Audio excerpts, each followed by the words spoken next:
శ్రీశైల పర్వతానికి ఒక విశిష్టమైన లక్షణం. ఏమిటి ఆ విశిష్టమైన లక్షణం అంటే, శ్రీశైలంలో వెళ్లి మల్లికార్జున లింగానికి అభిషేకం చేయడమో, భ్రమరాంబ అమ్మవారికి కుంకుమార్చన చేయడమో కాదు. శ్రీశైల శిఖరం దృష్ట్వా పునర్జన్మ న విద్యతే.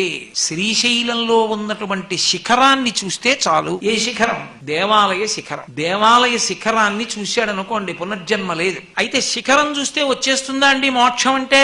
వస్తుంది. ఒకప్పుడు పార్వతీదేవి ఈ ప్రశ్న పరమశివుణ్ణి అడిగింది. అంటే పార్వతీదేవికి తెలియదా అండి అని అనుకోకండి. మనకి చెప్పడానికి ఆది దంపతులు అలా ఆడుతూ ఉంటారు నాటకం. అయ్యా, ఇంతమంది వచ్చి చూస్తున్నారు కదా, శిఖరం కనపడిన వాళ్ళందరికీ మోక్షం వస్తుందా అని అడిగింది పార్వతీదేవి. ఆయన అన్నాడు వస్తుంది. ఎవరికి వస్తుందని అడిగింది. ఎవరికి వస్తుందో చూపిస్తాను రా అన్నాడు. విభూతి కుండ ఉంది కదా కింద, అందులో పరమశివుడు వృద్ధ బ్రాహ్మణ రూపంలో దిగబడిపోయాడు. చెయ్యొక్కటి బయట పెట్టాడు. పెద్ద అరుపులు అరుస్తున్నాడు. అయ్యో, నన్ను ఎవరైనా పైకి లాగండి, పైకి లాగండి, పైకి లాగండి అని. పార్వతీదేవి వృద్ధ బ్రాహ్మణి రూపంలో ఏడుస్తోంది. అయ్యో, నా భర్త ఊబిలో దిగిపోతున్నాడు, ఎవరైనా వచ్చి తీయండి అని. పరుగు పరుగున వచ్చారు కొంతమంది, మేము లాగుతామని. అయ్యో, నా భర్తని లాగేటప్పుడు కించిత్ పాపం లేకపోతేనే లాగాలి. అయ్యో, మేము చేసినవి చాలా ఉన్నాయమ్మా అని వెళ్ళిపోయారు. ఒక వేశ్య, ఆమె జీవితం అంతా పడుపు వృత్తితో గడిపింది. ఆవిడ వచ్చింది. వచ్చి, అమ్మా నేను లాగుతాను, నువ్వే పాపం చేయలేదా అంది. చేయకేమ్మా, నేను వేశ్యా వృత్తిలో ఉన్నాను, ఎన్ని పాపాలు చేశానో, శ్రీశైల శిఖరం చూశాను కాబట్టి నాకు మోక్షానికి అర్హురాలను. అంటే నాకు పాపం లేదు, పుణ్యం లేదమ్మా.